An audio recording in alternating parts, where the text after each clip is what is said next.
Dear friends, I am really sorry I cannot be with you today. You know very well how important it is for me to have constant meetings with you, both in your national parliaments, in the European Parliament, and in this format you're meeting in today. And I've always appreciated and valued a lot our cooperation. Actually, today I'm in Addis Ababa to lead the Commission delegation for the college-to-college meeting with the African Union. This relates a lot to the work that many of you are doing in your parliaments. And from here I will move to Jakarta, Indonesia, and then to the G7 ministerial in Hiroshima in Japan, before joining the European Parliament session in Strasbourg next week. So unfortunately, I cannot be there with you physically. But I've asked the services of the ES to be there and follow your works for the whole duration of your meetings. And I hope that this message, that unfortunately cannot be interactive, can at least bridge a little bit the physical gap that is in this moment there between me in Addis Ababa and you in the Netherlands. And let me also thank the Dutch presidency for an excellent cooperation in the field of common foreign and security policy we have had so far in this beginning of the year, and for sure in the coming months. And obviously, I will meet you all in Bratislava in the beginning of September at the next interparliamentary conference. I really believe that the role of national parliaments and of the European Parliament is crucial in our common foreign and security policy at the European level, because you have some of the tools that are complementary to the ones the other institutions of the European Union have, and you are the European Union as much as I am or others in the European institutions are. And cooperation between us is really even more important in these times of difficulties. We are living this sort of paradox that all the crises we're facing, from the refugee crisis to the security threats we're living inside of Europe, to the regional crisis we are facing around us, to the east and to the south, require more European responses. And all of us understand well, rationally, that it's only through more integrated European responses to this crisis we will manage to give to our citizens some solutions. This is an awareness we have on a rational level. And then on the other side, we see a growing distance, a growing disconnect between the public opinions, sometimes the political leaderships in our countries, and the European integration process.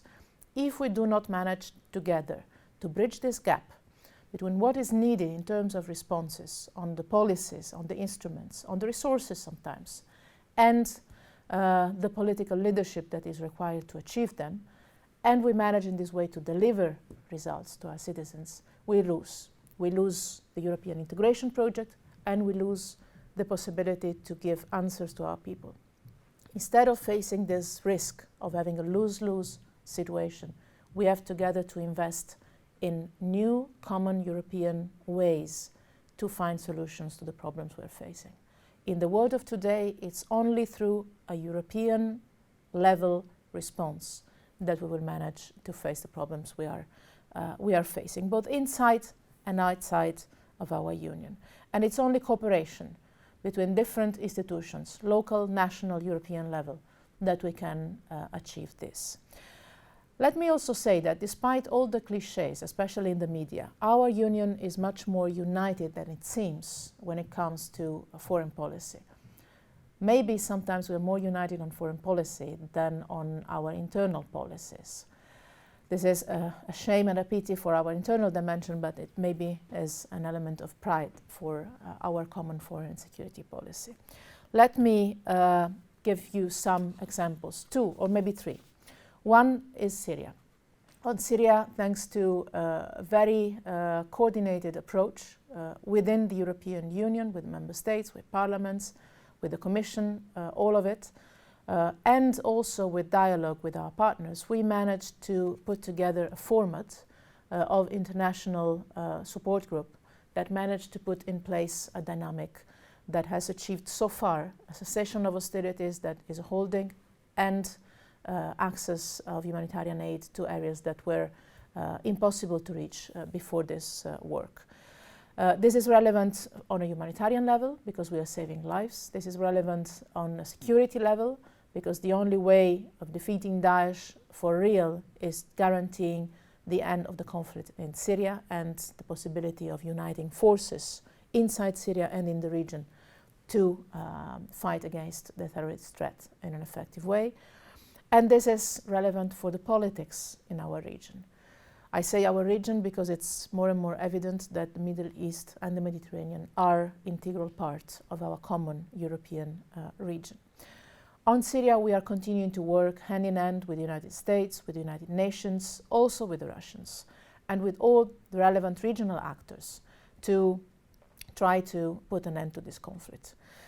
You might know that just the day when the terrorist attacks took place in Brussels, I was in Jordan, meeting His Majesty King Abdullah II to discuss together with him the perspectives of putting an end to the war in Syria and also tackling the issue of the refugees in the many camps and in the many communities that are hosting them, both in Jordan and in Lebanon, where I was the day before.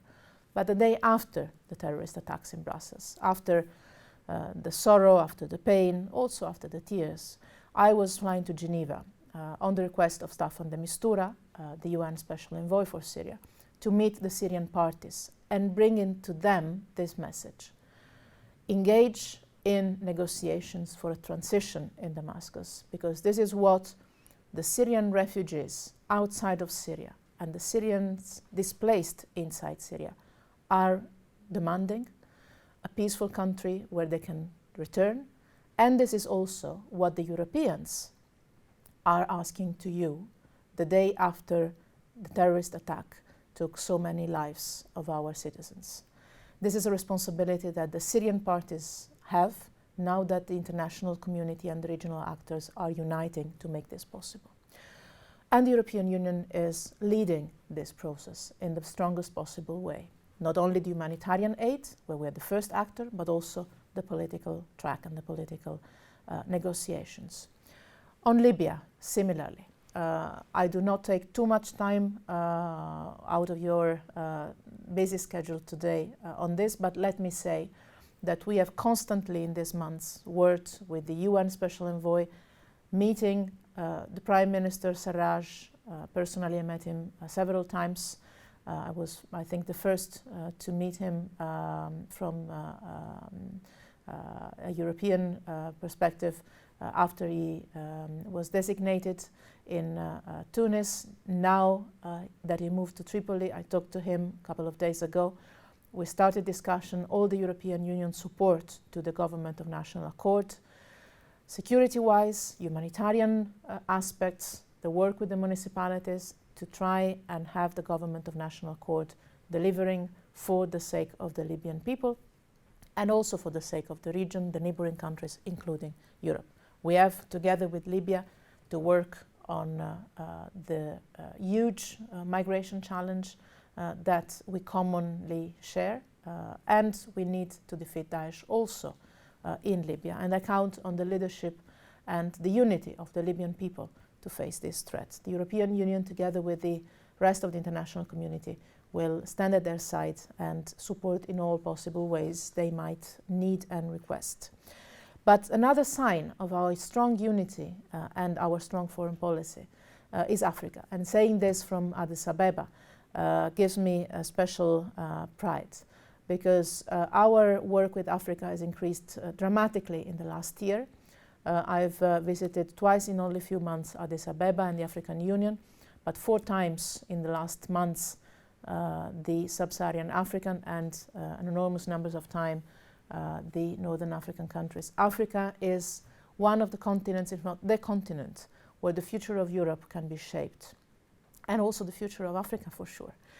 It's a country, it's a continent of opportunities, of challenges, of threats, where we have together to deal with the security threats, the migration challenges, the economic development challenge, but also rule of law and human rights, democracy, and the whole chapter of access to resources and management of climate change that is so relevant for us and for our African partners in the same way. This is the approach we're taking, working not inside continents but with our partners in the different parts of the world. So not what we do in Africa, but what we do with Africa is relevant and is what we're discussing today with our African partners. Let me say that this key issue of partnerships and building partnerships is the angle through which we are trying to develop a stronger European Union foreign policy in these difficult times where the different threats we are facing are trying to push us on confrontational attitudes that would be counterproductive for our European citizens. This is all going to be reflected in the global strategy we're working at and that we will present at the end of June to the European Council. And I'm sure your discussions and talks also on the global strategy with also my teams that are present there with you today and tomorrow are going to be substantial and extremely precious for the continuation of our work, as it has been the contributions you have given me all along these months on this file of defining the common sense of direction for our common foreign and security policy. It's partnerships and it's multilateralism that has proved to be our best resource, our best asset from the Iranian deal to the Paris Conference on Climate. This is the key of our diplomatic successes all along these months, from Syria to Libya. I hope that this can be also the key for success in the future. It's European and national members of parliaments like you that can provide our unity with the most impressive network of relationships all over the world. Your contacts with other parliaments, with the civil society in our neighborhood, but also beyond, are a terrific asset for our foreign policy. And sharing this asset as a true union is the best way to preserve our unity and to serve our citizens. Let me finish by saying that those who are too jealous about their national sovereignty will end up losing all sovereignty, because national interests today can only be served by a strong European Union, the kind of union we can build together and only together, in partnership, in cooperation, sharing our assets. So let me wish you a very fruitful discussion and see you all at the next meeting in Bratislava, back to the Gymnich. Have a good 2 days of work.